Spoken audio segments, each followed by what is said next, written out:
we're going to talk about Google Photos, right? So, and I'm going to set a timer so I don't go too long. This is a starting point for a future video on Google Photos. So, it used to be we had film cameras and then we had digital cameras, right? And you could get a point and shoot for a couple $100, and I had one for a while. And then when I would use my point and shoot camera, I'd have to copy the photos off the camera and put them on a hard drive somewhere. And if my hard drive died, photos were gone. But I didn't use the camera too much. It was kind of inconvenient. So it wasn't that big a deal. But when smartphones, and even before that, flip phones, started getting cameras on them, people started taking a lot more photos and video, right? Especially as the camera technology improved. And then once people started taking photos and videos all the time, it became more important for people to make sure that those were preserved. And when you could start using Google Photos, for example, to automatically back up your photos from your phone to the cloud, that was such a relief. I didn't have to worry about manually backing up my photos to a hard drive and making sure that that hard drive didn't die, right? The cloud is going to take care of it for us. Awesome. So a second order effect of that is that over time, our photos and videos accumulate and it begins to tell the story of our life. And, Google came out with features within Google Photos to identify, what are your best memories. And it would bring that, back to your attention through notifications saying, here's some memories from 8 years ago.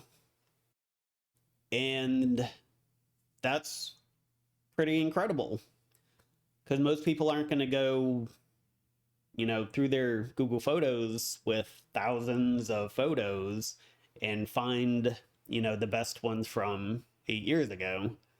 But if Google and through AI can do that for people,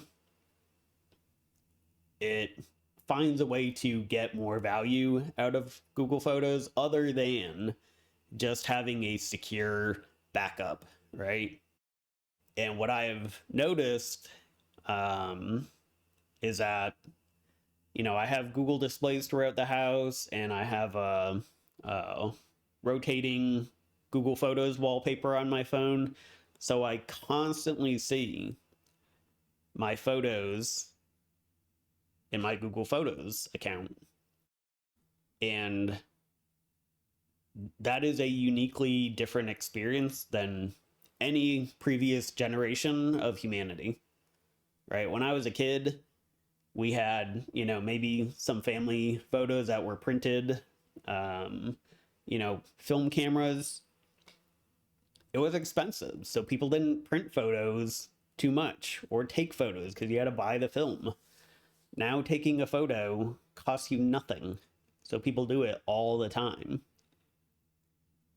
And so we just have a much richer visual record of the lives that we live and our memories with our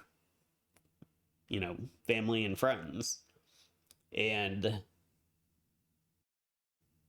I think in terms of the human experience, that's a pretty significant new thing. And I don't think we've talked enough about this phenomenon or what is going to look like for the typical human experience. 100 years from now, we're all going to take it for granted. And people are going to think, wow, people used to not have this. They were living in the dark.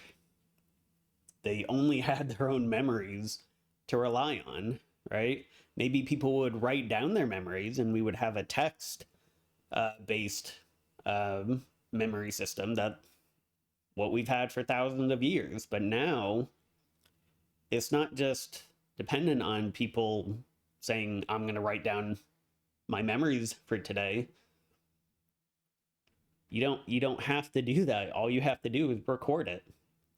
And then AI will surface the good stuff.